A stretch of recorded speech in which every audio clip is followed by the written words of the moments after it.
Okay, we're doing it. Yay! Hello, I'm Gabby Sibaha. And I'm Rhea Carmona, and this is So True Bestie, the first podcast ever started by two best friends. Seriously, the amount of emails, texts, carrier pigeon messages I've gotten to start this podcast has been insane. I mean, the masses, they want it. They want it. They actually were outside my door saying, we want it. We want it. Give us the podcast. Give us the podcast. Well, we're nothing. We're here. We're nothing if not women of the people. Yes. We are Latina Princess Dianas. Wow. Honestly, I actually relate to that. I do too. Yeah. I'm a woman of the people. Yeah. Me too. So we wanted to start this podcast because our opinions are incredible. Yes, that's valid. No, but I think that we wanted to start this podcast because you and I have been friends for 9 years now. Yeah. We have a lot of opinions, and we're two people that like for people to know our opinions. It's true, yeah. And I think that we'll shoot the shit a lot. We'll have a lot of really serious topics as well. I think we're covering everything. We're very much POV, you're FaceTiming your best friend or your sister. Yeah, I agree. I think it's also kind of like we're the perfect age for this, I feel like. Right. Because you're 29, I'm 30, but we saw each other through our early, mid, and late 20s. Boy, did we. Which is, like the most tumultuous time, I think, in a woman's life. For, you know what I mean? In a lot of ways, emotionally at least. And so I think that we can kind of like reflect on that, but we're still young enough to have like fun opinions, and like stuff will inevitably still happen that will be like interesting in our lives. But I think we're out of like emotionally the thick of it in some ways, and so I think we're kind of at a really good age to still be relatable, but also like I want to feel like a big sister kind of. Yeah, definitely. And I feel like me and you are, as much as we are alike, we're very different. Yeah, right, exactly. So we'll come with different opinions. I also am excited to have like guests on, other friends, other women, our partners. I think will be fun. So kind of just like, FaceTiming with your bestie, everything, about being a woman and being a young woman, and for us specifically, being Hispanic and what that means for us. We have very different experiences in that way. So I think that, we're going to cover a lot. I'm excited. With that, I feel like we should start with our ins and outs. Let's do it. So every episode, we are going to start with what we think is in and what we think is out during that time. And these are our opinions. But like we said, our opinions are perfect. So. I agree. Don't take anything we say with a grain of salt. We mean everything. We mean everything. You want to go first? Yes. Okay. So I have 2 ins and 1 out. Okay. My out is Airbnbs. I feel like we are society is past the need for Airbnbs. Not only do we have to pay a shit ton for a cleaning fee. Yeah, ridiculous. The place isn't even always nice. At least at a hotel, you get a nice bed. They make your little fucking towels into animals. Yep. You walk into your room, there's a sloth on your bed. It's amazing. That's what I want. Absolutely. I understand the need for an Airbnb when you are like in a huge group. If you're a group of like 7 or 8 people, but if you are going on a little staycation by yourself, or if you're going with like a partner, or even just like 2 girlfriends, nowadays, like you said, with the price of the cleaning fees and the service fees and whatever the fuck else fees, it makes more sense to just get like multiple adjoining hotel rooms. I agree. Or, ball out on one suite. Like you said, you don't have to take the trash out after. At least there's a shuttle. Right, exactly. There are shuttles. There's usually like a pool. The biggest thing for me is like, I understand, and I'm actually fine with a cleaning fee, but don't charge me a cleaning fee and then be like, also, if you don't take out the trash and do the dishes and wipe down the house, we're going to charge you $100. Yes. What am I paying for a cleaning fee for then? You're robbing me. So I'm pro hotel. Yeah, I think I'm pro hotel too. And also nowadays, like you can find so many great deals. Like hotels, unless you're staying at like the Ritz, hotels are really not that expensive. I agree. And also because they're competing with Airbnb, they're probably a little bit cheaper. My in is hobbies. I'm a huge fan of hobbies. Okay. I feel like you bring more to the table if, listen, you could have a hobby of like flying kites. I don't give a shit. At least have some sustenance to your life. So it's not what the hobby is, it's just having them. Yes. Okay. I feel like we're so, and obviously I'm speaking for myself here too, but we're so online that it's like, that can't be your only hobby. Read a book, Absolutely. I think it's so funny because I actually do feel like I have hobbies, but when somebody asks me like, what do you do for fun? You have so many hobbies. I don't know what to answer. What do you answer when somebody says, what do you do for fun? I say Well, first I go, I do a little bit of this and do a little bit of that, like Nice. a little joke. But I usually go. I like that you're like, so I start off with a joke. And then That's so anxious, me. Practicing what I'm gonna say. No, you just say like what you do. Like you would be like, I like jewelry. I like watching reality TV. that's fair. Like I like hanging out with my partner, That's hanging true. out with my dog. Like I read. exactly. Sometimes I feel like if my You shop? hobbies aren't like very like exciting, stimulating contributions to society, they're not worth saying. Yeah, but that's wrong. Like you're so right. Yeah, like yeah, hanging yeah. out with Kellen is absolutely a hobby. Yes. Hanging out with you is a hobby. Yes. Like those, you're right. Those are hobbies. Shopping is a hobby. Absolutely. And you're pretty good at it. And I am damn good at Shit. it. Wow, that's so true. I think I've been very hard on myself historically with hobbies. So sometimes I'll be like, I don't know. No. Own your hobbies. That's great. I love that. Yeah. Hobbies. That's a great Yeah. one. Mine right now is paint by numbers. I'm really into You paint by are. numbers. You're into paint by numbers. And I love that for Yeah, you, yeah. honestly. And then my last in is probably saying no. Like remember when Dakota, what's her last name? Dakota Johnson was on Ellen and she was like, actually, Ellen, you were invited. Yeah, she wasn't just like nice. Yeah. So maybe not saying no, but my in is saying actually and correcting somebody. I love that. Because- Speaking your truth. Yeah. for I lack usually of a don't do better that. term. Yeah. So I feel like I'm getting better at that. That's my in. That's a good one. It also feels really good to do it. Like it's scary. Yeah. Right, the lead up is scary, but after you do it, it feels amazing to like correct someone or to disagree with Yeah. someone and to just like own what you feel is such an incredible feeling. Wait, when that happens, in my head I go, yes. Do you do that too? No, but I think it's absolutely adorable. I think that is so cute and that is so Gabby. All right, go ahead. What are yours? Okay, so my first out is actually my only out is subtweeting. Ooh, that's Yeah. a good one. I understand. I empathize with subtweeters. I do. I don't respect them, but I empathize with them. I get the urge often to subtweet. You know what I mean? Especially if somebody upsets me that I don't actually like know in real. You know what I mean? It's like I understand the want to subtweet. I think I am 30. Yeah. Twitter's now X. Yeah. There's no excuses. We should not be subtweeting. Did you subtweet when you were younger? Even then, I've never been like a sub. You know, there are certain Yeah, people's yeah. personalities. They're just subtweeters. I don't think I've ever been a subtweeter. Have I subtweeted? Absolutely. Right, but it's not. We're not people that like.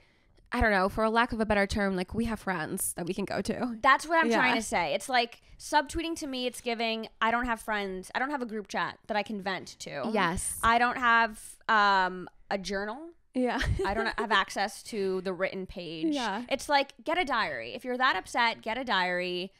Text it to your boyfriend. Text it to your friend group chat. You know, that's so true because think about like subtweets. Like, what is the end goal? Exactly. That's what I'm saying. It's Yeah. like it does nothing except like maybe give you a little attention. This comes from somebody who like loves attention. Yeah. But it's like not good attention. Yeah. It's negative attention. It's like, oh, somebody's. And also when I see a subtweet, even if I don't know the context, like even if it's somebody that I am just like maybe online friends with, I don't know what they're referencing. I always think like, damn, they got your ass. Yeah. They got you. Yeah, they got a reaction. They got a reaction. They've upset you so much that you resorted to subtweeting. Wow. Like they won. Yes. I love that one. That's a really And good one. I personally, if I don't like someone or somebody's annoying to me, I will die before I'll let them know that they bother me. Yeah. And a subtweet is an admission that somebody bothers you. Dude, I'm the same way. I hate to give somebody an inkling that they've affected me in Yes. some way. I don't want them to have the satisfaction. Yeah. Even if it is hurting me, I'm FaceTiming you. Right. FaceTiming Ryan. I'm not letting them know. No. And a subtweet is letting someone know. Yeah. So subtweets are out. My first in is blowouts. Oh, like hair blowouts. Hair blowouts. Yeah. Amazing. Your hair does look great I have today. a fresh blowout right now. I recently got my extensions out, and my hair is at this length that like my natural wave, it's not really doing it. So I've started learning how to do blowouts. I also go get them, but like I'm learning how to use like rollers and stuff I like love that. And a fresh blowout, I think there was a small period of time where they felt like millennial chug. Yeah, pageant queen core. Yes. A fresh, well done blowout. Oh, you're on top of the fucking that'll world. have you acting up. It'll have you literally. I'm a pouty hot girl. Yeah. The second I step out of a salon and it smells good. That is so true. And you don't need makeup with it. No, I'm a natural beauty with a blowout. I don't need makeup anymore. My facial dysmorphia has been cured. I love blowouts. I think the world would be a better place if women were allotted by the government 1 blowout a week. Dude, pink tax shit. Exactly. Yes. Exactly. Free tampons and free blowouts. And the ability to steal from Target, of course. That's a great one. Yes. You should be able to steal from Target. Everybody knows you're doing it, but they're all going to turn a blind eye and let you feel like you got away with it. The thrill of putting something in your cart. What's the last thing you stole from Target? I don't steal, but if I did. If you did. Probably like the La Roche-Posay like moisturizer. Love that. A skincare queen. You know? I think my biggest claim to fame was one time I stole a Brita filter. Like the whole thing. What? Not like a refill. Like the jug. How did you get away with that? It just happened. It happened so fast. I didn't like go into Target. There's a difference between somebody who goes into Target and like, it's time to steal, and somebody who's already going to Target to buy and be a functioning member of society. I agree. And then you get to the self-checkout and your brain synapses, and the next thing you know, you're skipping a few things here and there. Dude, there's a rush. I'm going to be honest. I'm not telling you guys to steal, but there is a rush. There's a rush to stealing from big corporations. Am I a klepto? Maybe a little bit. Okay. I think it's okay. Okay. You know. Can't hurt. That's the worst thing about you. Can't hurt more you than... like to steal from Target once a month. Things pink, can be worse. Pink tax shit. That's just the pink tax. And then my last in is processed foods. Wow, that's a hot take. Yeah, I agree, but hot take. I am very, very, very easily influenced by a beautiful woman. If a beautiful woman on TikTok tells me to buy something, I'm gonna buy it.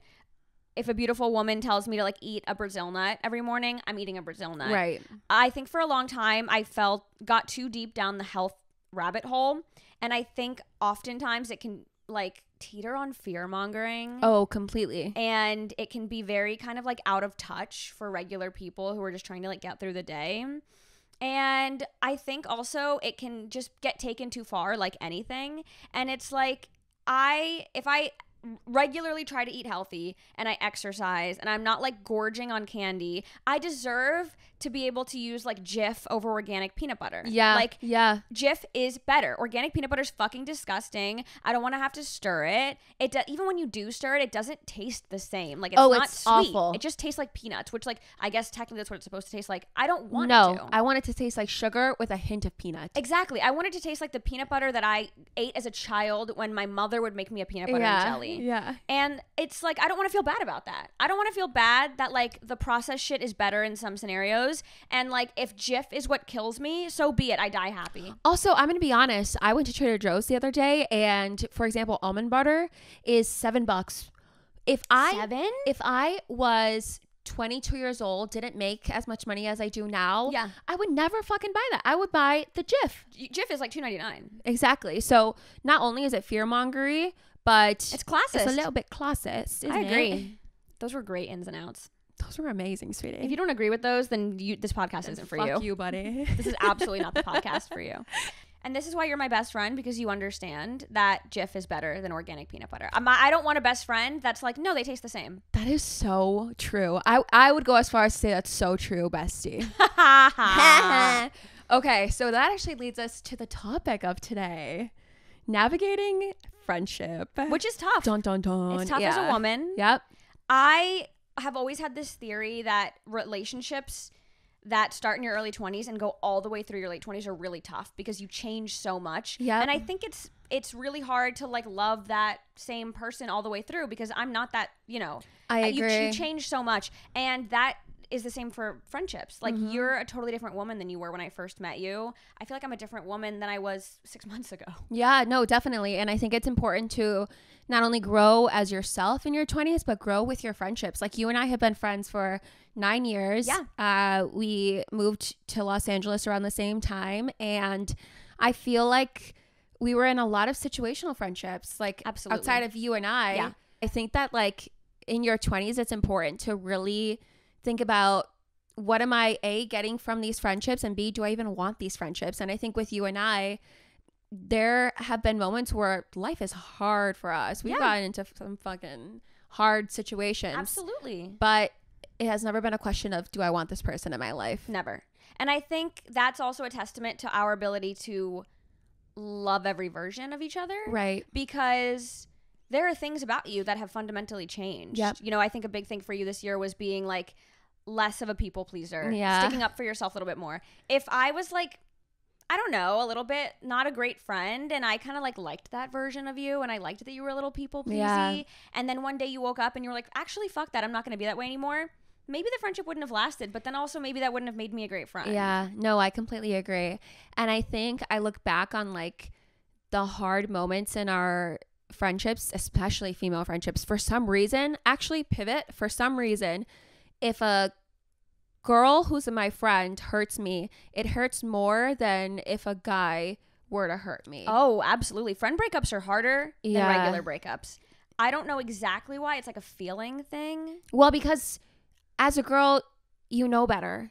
Like, Yeah. you know, I know your heart. Yeah. And maybe sometimes, like, for example, my husband, Ryan, like, he knows me, but there's a deeper feeling of being known by your female friendships than there is, like, your partner knowing you. Absolutely. You almost hold them to a higher standard. You expect more. You expect more out of them. And that's, some people might not agree with that, but I completely agree with you. I think I expect a lot out of my partner. Of course. But there are fundamental things that we might get in, like, maybe not an argument about, but we might not see eye to eye. And there are times where I'm like, you're just a man. Like, you're just not going to understand it. And I don't give that same leniency to my girlfriends. Yeah. Because it's And like, there's- no, you know what this feels like. And there's differences in, like, let's say you're going through something and there's a difference in opinion. That's fine. Yeah. But, like, you have to be able to be like, this person is coming from a good place. Yeah. You know what I mean? Like, even if we don't agree about something, Yeah. you should know their heart and you should know that they're coming from a good place. And I feel like in the past, one thing that I've had trouble navigating in friendships is just not feeling like I've been heard or I've been, like, Yeah. accepted for who I am. And that is so tough in girl friendships, dude. I think that goes, like, also to something we've been struggling with a lot too, is being boxed. Oh, yep. Like, people, I think in general, to be honest, people like to box people. I don't think, like, Do you feel like you box people? I try not to, but I think sometimes it feels easier to understand someone. Yeah. If you can be like, oh, well, that's just them. Yeah. That's just the way they are. They're a Or- character in your life. Yes, Yeah, exactly. They are their main character, but they're just, another person in my Yes. life. And so sometimes it's easier to, like, compartmentalize people. I or agree say with that. they're this person, so they serve this purpose or whatever. And that's okay. But I think when you're looking for more deep, meaningful connections, you have to kind of, like, train yourself out of that mindset, because it hurts the other person when, like, you can't see them as, like, a full individual. I've seen it happen so often with myself, but really with you. You get Yeah. boxed a lot. I feel I like do. because we always make this joke where you kind of, like, lay all your cards out on the table. I hold my cards very close to my chest. I think because you lay your cards out on the table, people assume that that's everything. Yeah. Because when you first meet somebody, you're really chatty and you ask them a lot of questions and you're really kind and sweet and, endearing, and you're, like, making eye contact and, like, asking them about their childhood traumas. Yeah. They just assume, they're like, okay, cool, so this person's my therapist now. Yeah. They, like, put you in that box. Oh, I fucking hate that. You get the therapist card often, but Yeah. then it's like one day that you, like, need a break or don't want to talk to them, or you're just in a fucking mood, or you feel like being bitchy that day. People can't handle it. No. Once I don't fit the narrative of sweet girl to them, they're very much like, wow, this girl's a bitch. And it's like, well, maybe I'm just, like, going through my own shit, or maybe I just, like, I'm tired of hearing about your shit. Yeah. Like, I completely agree. I also box people, unfortunately. And what is your advice for, like, I guess, finding friendships, especially in your 20s or, like, early 30s? How do you find friendships in, let's say you move somewhere differently, or, like, your friends aren't cutting it anymore? That's tough. Friends not cutting it is tough. And I think that's been a really hard thing for me. I tend to be a runner. Yeah. And if I feel slighted by somebody in any way, my instinct is to not be their friend anymore. Yeah. Or, like, the amount of times during fights with Kellen that I'm like, should we call it? He's like, no, we live together. We own a home. Like, We're not calling it. Like, shut up. You know what I mean? Yeah. I'm such like a should we call it person, and I'm actively trying to work on that. And so I think deciding for yourself if certain friends are either worth putting in that work and being like, I'm not going to run away from this. I'm going to fight for you. I'm going to love you. It's like a relationship. I'm going to call you out when I think you're doing something, you know, shitty, because if I don't, then I'm going to resent you. And then eventually this friendship won't work. I care enough to have hard conversations with you. Calling someone out, this might be a hot take, but calling somebody out is tough love, and it's necessary, and that's how you grow in a friendship. But that's the important thing I think about what you just said. It's love. It's a type of love. It is. It's still love. I recently had this happen with a friend of ours who I love dearly and I consider honestly a best friend, where I had to have an uncomfortable conversation with them and I had to be like, you fucked up and I'm really upset. And one of the things I said, I prefaced it with like, I want you to know that I'm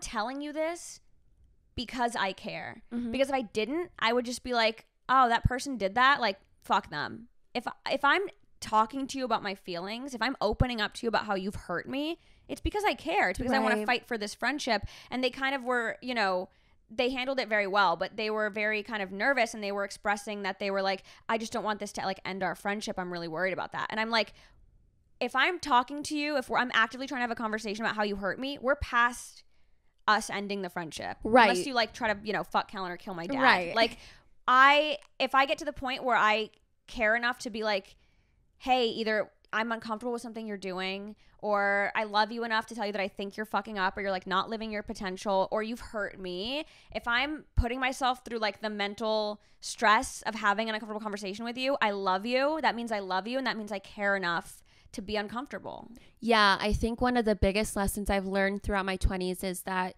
you should treat your friendships like a relationship. You need to nurture those, and you need to like have check-ins with them, and you need to like, I'm not saying like every single week, but I'm saying, hey, like what's going on here? Or like if you're doing something that I don't like, we've had those moments where we're like, hey, like let's chat this out. Let's we've locked ourselves in a room. Exactly. And have discussed issues that we have. That is love. That's how I would approach my marriage. That's how I approach you as my best friend. Yeah. How I approach all my close friends. And I feel like that is so important in friendship. Like tough love is still love, to your point. Completely. And I also think another big thing, especially in your early 20s, because it is such a tumultuous time, is, and this kind of goes back to the pizza analogy, not expecting everything from someone. Right. I feel that so often. I find, honestly, in relationships too, but also in friendships, certain people are like, okay, we're best friends, or we're very close friends, or you're my partner, you're my boyfriend, so you are now morally obligated to be everything for me. Yes. And that wears on a person. And then the problem too, I think, with a lot of people like that is when you can't be those things, they're like, oh, so you're a bad friend. Yes. Oh, so you're a bad friend. And it's like, no, you just can't expect everything from someone. I don't even expect everything from you. There have been times when you've had to be like, okay, you've officially bitched about this for a month. It's time to start talking about it with the therapist. Yeah. You know, it's like you get to a point where it's like, yes, you're my best friend, but you're also a person with your own problems and issues and your own life. You exist outside of the friendship. Exactly. You exist outside of the friendship, and I have to treat you as such. And I can appreciate you being there for me and doing these things. But if you come to me one day and you're like, I actually don't have the capacity to be there for you today, or we've talked about this enough, it's not changing, you need to start, you know, figuring out next steps, maybe with a therapist, get medicated, whatever the situation is. Or, you know, if you're just busy that day or want to hang out with other people, it's like, I can't expect you to be my everything all the time. It's too much pressure on someone. And you shouldn't, honestly, not even as on a partner. Like, I know this is a friendship episode, but not even on a partner, you should put that on exactly them. So my advice for finding friendships is to get out of your comfort zone. I know that's so much easier said than done, but like, even if you see like a cool girl at a coffee shop, just being like, I love your jeans. Like, you've literally made friends that way. Yes. It's a little harder for me to do that, but you've become actual full-on friends with people that you just like chatted up at a coffee shop. Because everybody loves a compliment. Mm-hmm. Like, and if that's not your style, maybe, I don't know. I don't know. We're two very different people here. I'm going to say how I would make friends, and you say how you'd make friends. Okay. I would think of a hobby that I like, and I would like join a little like class. If I had the income for that, I'd be like, oh, I'm gonna take a ceramics class. This person likes the same stuff as me. Yeah. Or Michael's has like free craft nights. Like, yeah, have people in your circle that have the same kind of interests as you, I think is the easiest way to make those new friendships if you're growing out of your friendships right now. Also online, Instagram is the perfect, hey, let's be friends, or Absolutely. like setting up plans. Yeah, for sure. I am going to give a different type of advice because I'm not the person who's pretty much ever going out of my way to make friends. But for me, I think in terms of like cultivating friendships, it's been understanding that you also have to put in the work. Like, I feel like oftentimes, not to like toot my own horn anyway, people like for some reason want to be my friend, I find. They do. And a lot of times I want to be their friend too, but I can also get lazy and want to stay home and want to hang out with Kellen all night and watch reality TV, or just be comfortable with you, or just, you know, dive into like work or whatever. Just like not want to go out of my way to like, you like comfort, have that first date with a friend. So I just push it off and flake. And then eventually, you know, we're not friends. And the times that I have pushed myself out of my comfort zone, I mean, like, no, we're going to set a date and neither of us are going to flake and we're going to actually do it. And I'm going to go in with a good positive attitude. I'm always so grateful that I did it. And I'm always like, that was so fun. I'm so glad that I like actually gave that person a chance. So I think also like not getting too comfortable and pushing yourself out of your comfort zone, and, you know, make that plan. Don't flake on it. Put it in your calendar. Don't forget about it. And like, just like cultivate friendships, I think is really important. Because I think a lot of times too, in your 20s, you're so wrapped up in your own shit, and it can be hard to, I think, prioritize friendships sometimes. Oh, I agree. And you only grow when you're uncomfortable, I think. Absolutely. And if you want to change something in your life, you can, but you have to be willing to be uncomfortable for a bit. Yeah, completely. I also think this is more of a funny one, but it's a situation we've gone through and everybody I talk to agrees. So I know it's not just us. What are you about to say? Three-way friendships don't work. Oh my God. We could do an entire episode. We could do an entire episode. Our only 2 fights we've ever gotten in 9 years of friendship stemmed from problems with like three-way friendships. And it's not even a thing, because I would say I'm a very secure friend. I'm a very like, oh, I want to be friends with everybody. And I also like love you.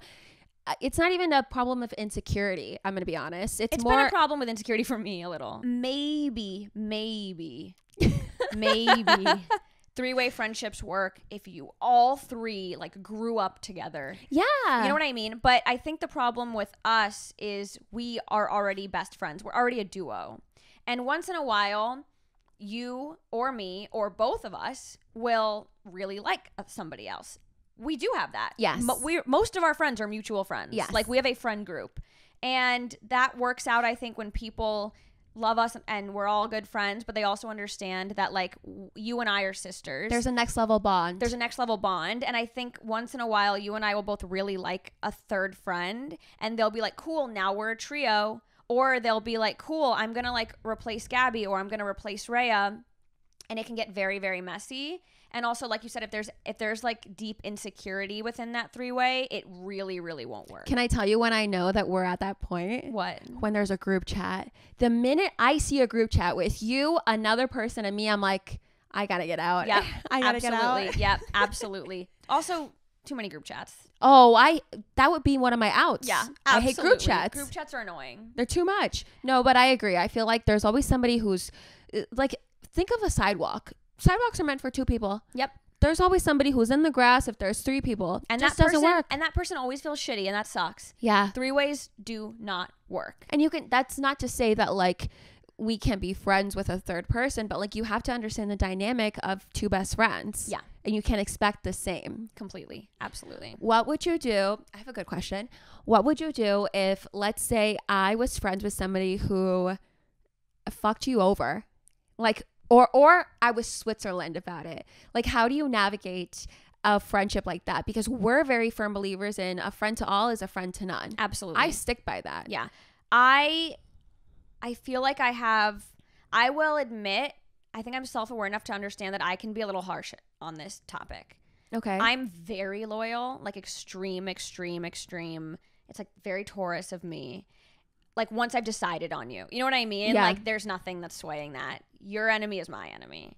You have a bad situation at a coffee shop, I'm never fucking going there.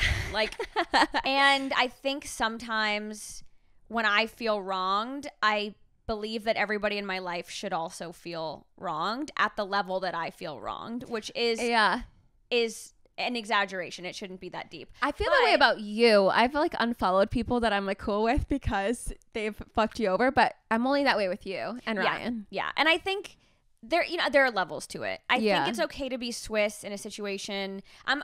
Very much believe that in 99.9% of situations, there are two sides to every story, and then there's the truth. The truth usually lies somewhere in the middle. You cannot, tell an emotional story that involves pain that you don't sort of, empathize with yourself a little more, or the situation gets warped because you felt hurt. Like, that's normal. So I think if the situation is a little bit gray, it's okay for someone to be Swiss or, to like juggle the two friendships. But I will say, if like they're both your close friends, that's where I'm like, you're probably saying some shit, or they're saying some shit. Like, it depends on the level of friendship too. Yeah, that's true. Between all three people. I think when it comes to a best friend, if I hear the story and I genuinely believe that they have like been shitty, I'm out on that friendship. If somebody's been shitty to you, I'm out on that friendship. I don't agree. Really, you know what I mean? And like Kellen, I'm the same way with him. If somebody is like an enemy to Kellen, is an enemy to me. Yeah. So, but I'm that way. I'm a firm believer as well that a friend to all is a friend to none. Yeah. And also somebody who's friends with everyone. We're literally friends with everyone. The kind of person who like meets you one night at a bar for 10 minutes and all of a sudden wants to be your friend on Instagram, puts you on their close stories, refers to people as good friends that they've like met twice. I don't love that energy. Yeah, me neither. It's very surface. I'm like, who are you? It's very surface. It feels very, I think also because we're in LA, it feels social climby. Yeah. I just don't trust it. When somebody's like, oh, just so you know, like, you were cool, but like, I want you to know, like, I'm like kind of like an antisocial person. I kind of have my homies. You know what I mean? Like, I'll see you when I see you. I'm like, respect. I love that energy. Yeah, I will say if it's like a low end slight that somebody did, I'll like not unfollow them, or I won't not say hi to them at a party, but but I know where I stand with that person, Like, it's very like, we know that you fucked this person over. And I think it's a good thing to be loyal. A lot of times people are, I agree. I think a lot of times people are scared of loyalty because they feel like, oh, I'm putting all my eggs in this basket. But it just cultivates the right friendships. Like, it's a good thing to be that way. And I think sometimes people can be very jarred by our loyalty to each other. Yeah. It's hard for them, I think, sometimes. And like we just recently had a situation where I think this person had this idea in their head that because you and I had like a big fight that we weren't going to be friends anymore. Yeah. And like putting somebody on ice meant that, like, for example, I'll never drop you, you'll never drop me, but if we get into a fight and we need some time, like, that doesn't mean that we're not friends anymore. That's that level that I think feels more like sisters with us. Yes. It's like, at this point, yeah, you might annoy me. I might be like, that bitch is so fucking annoying this week, but like, my feelings about you haven't changed even even by a smidge. Same. You know what I mean? Yeah. And like, eventually things will go back to normal and we'll enter an obsessed phase. And I think that can just be like really hard for especially somebody in that situation. I felt bad because the person was essentially like taking our best moments and being like, you're codependent, and taking our worst moments and being like, you hate each other. And that just made me feel really sad because I was like, wow, you've never, ever, ever had a best friend. And that's a huge bummer. I feel like both of the situations that we've been with trio friendships, that's been the common denominator of like not ever experiencing a bond like that. And then you think, okay, these two people hate each other. Exactly. It's hard, I think, sometimes for people to be like, you can have really hard times with somebody and you can even fucking hate them that week, or you can be obsessed with somebody that week. That's just deep relationship. That's just sisterhood. I was about to say, sometimes my own husband fucking annoys me for the week, and I'm like, I still love you. I'm not going to divorce you. Absolutely. The most beautiful thing about having a guest house is that I can just make Helen live here for a few days if I need some space. Yes. And you know what? That's so honest. Like, I'm glad you brought that up because it's like, people aren't meant to be obsessed with each other 24/7. Yeah. That's just not sustainable. Yeah. And it's actually healthy if you're like, all right, well, you're not really like filling my cup this week, and that's okay. That's okay. Yeah. And I think that's where that level of like security comes in, of being like, oh, this person needs some space this week, or we're getting on each other's nerves. It's just like a bad week. That's okay. I'm not pressed by it. I'm not thinking about it deeper. I'm not wondering if the friendship is going to end. I'm not wondering if they hate me or if they tweeted about me.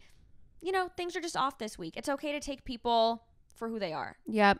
And that's another thing that I love about you is you don't judge anyone by their hardest week or their best week. No. You're really good at being like, this person did a bad thing. That doesn't mean they're a bad person. You never like take something somebody's done and like subscribed it to their personality. And that's but a lot of people do. They do. That's my biggest fear, to be honest, in friendships, is that I'm gonna like, you know, feel gossipy that night at a girls' night, and now all of a sudden I'm like a judgmental asshole who talks shit about people. Or, you know, I've had a week where I don't want to text anyone. I'm like a bad friend and a bad communicator. Or on your end, sometimes it's the opposite. It's like you have a great week where you're really talkative and friendly and you're answering their FaceTimes, and then they're like, cool, this person is my go-to if anything goes wrong. And then it's like you're inevitably going to fall short of that. You know what I mean? And I do. It's people who like, you know, take things about you and subscribe them to your whole personality and then hold you to that standard are so dangerous. Yeah, I think the number one thing is like, stop putting people in a box, and like also like sit with yourself. And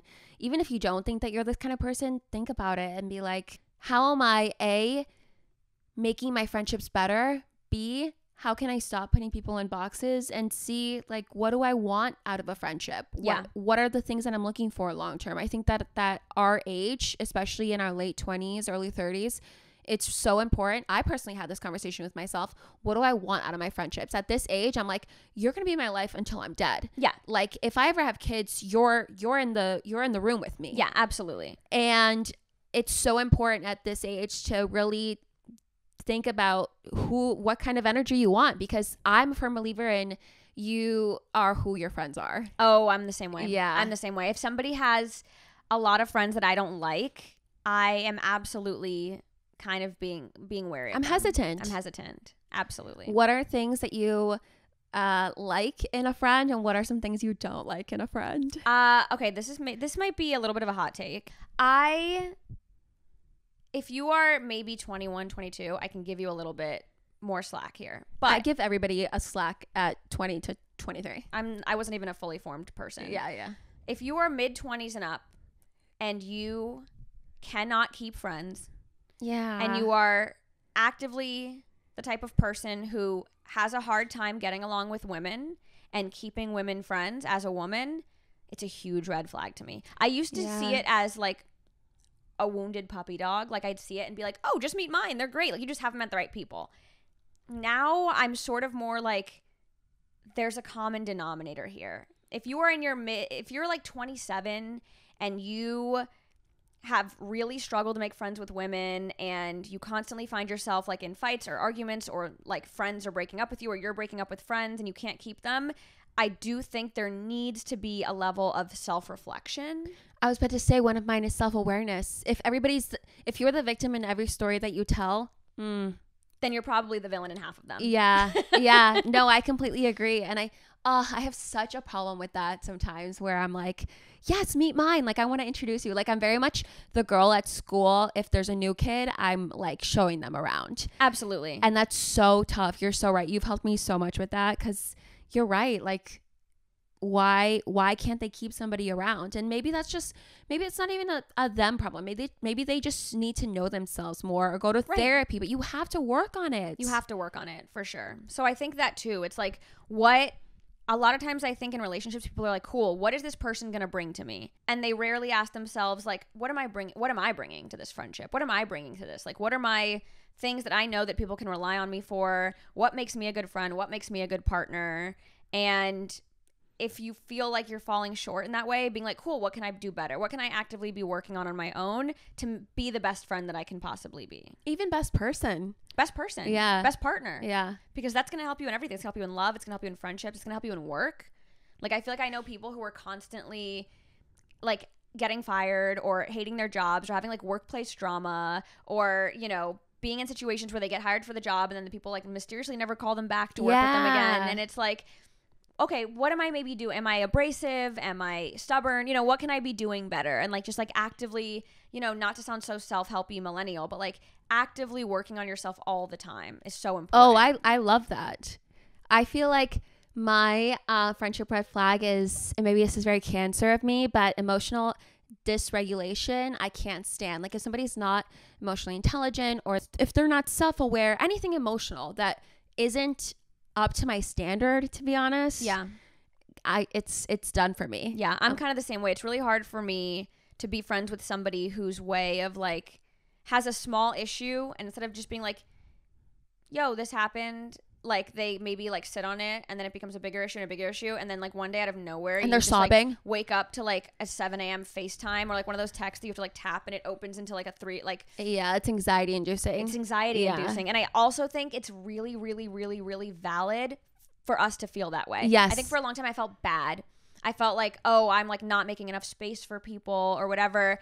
And listen, there's a time and place, obviously. I've sent you texts that long. You've sent me texts that long. Dude, I love emotions. Of course. Yes. But I also think it's okay to be like, this person needs more than I can give. Yeah. Like, this person needs so much that nobody's ever going to be able to give it to them.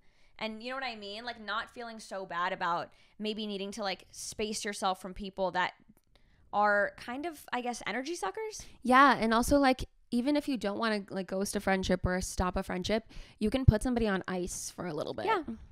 Okay, so what's something you do like in a friendship? Or seek in a friend? I think a big one for me, and it's kind of been like a running theme on this episode, is acceptance. Yeah. I think being a woman and being friends with a woman, it's so vulnerable and deep and emotional.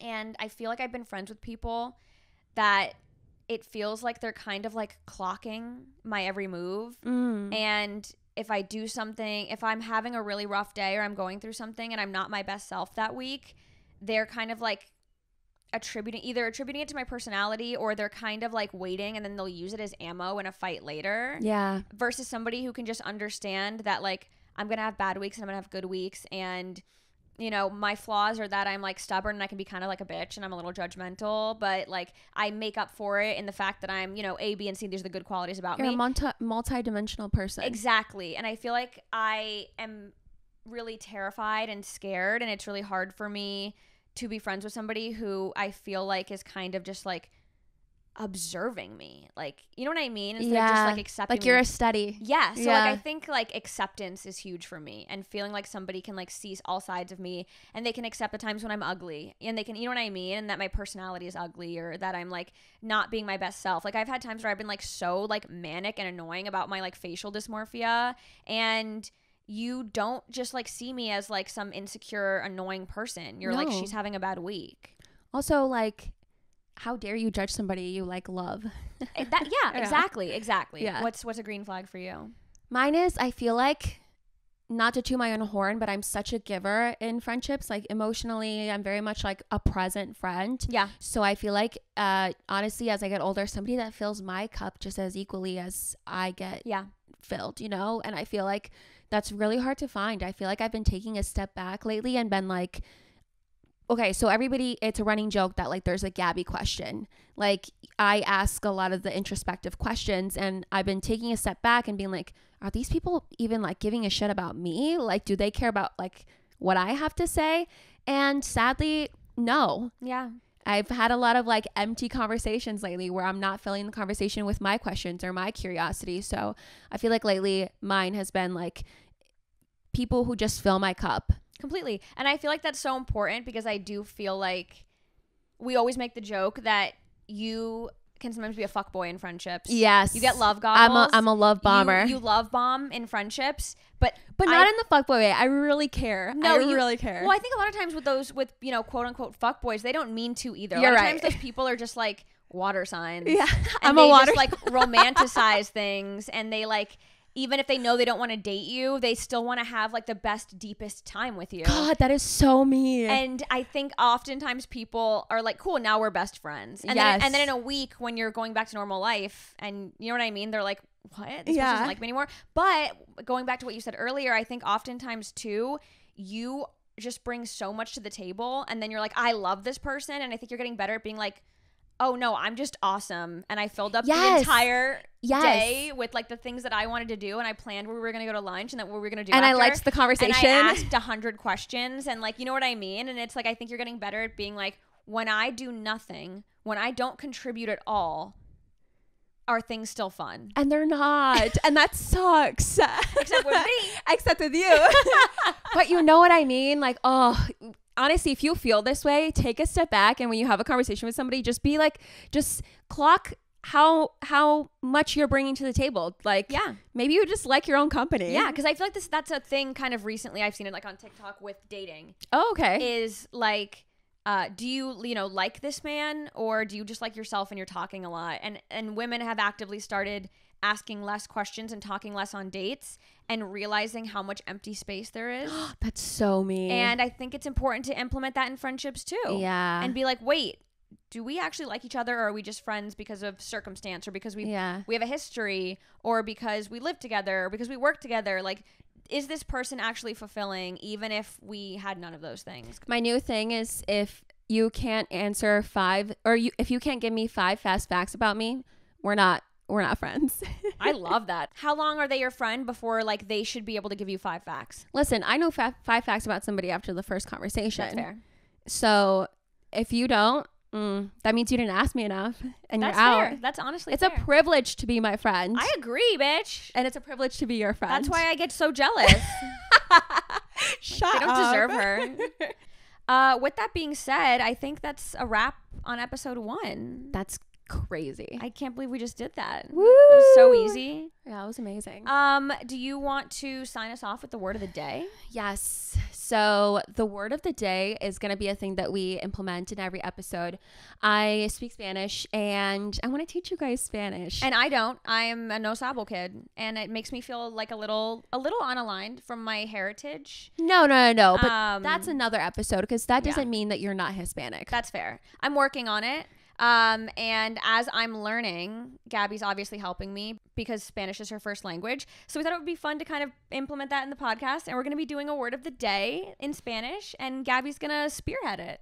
Okay, so this is like a slang word. Like, this isn't a word that you would find on Duolingo. It's amiguis, amigis, and it means like, it's a cute little name for like a friend, like not amiga or amigo, but you're my amiguis. You're so it's like bestie. Yes, like a cute, endearing name. What a perfect word for this first episode. To my amiguis, man. To my amiguis. What a cute word. I love that. I hope you guys enjoyed this episode. If you did, please leave it a like, leave it a good rating. It really, really helps out the podcast. And for those of you listening, the video will be on YouTube, link in bio. I hope you guys enjoyed this, and we will talk to you later. Bye.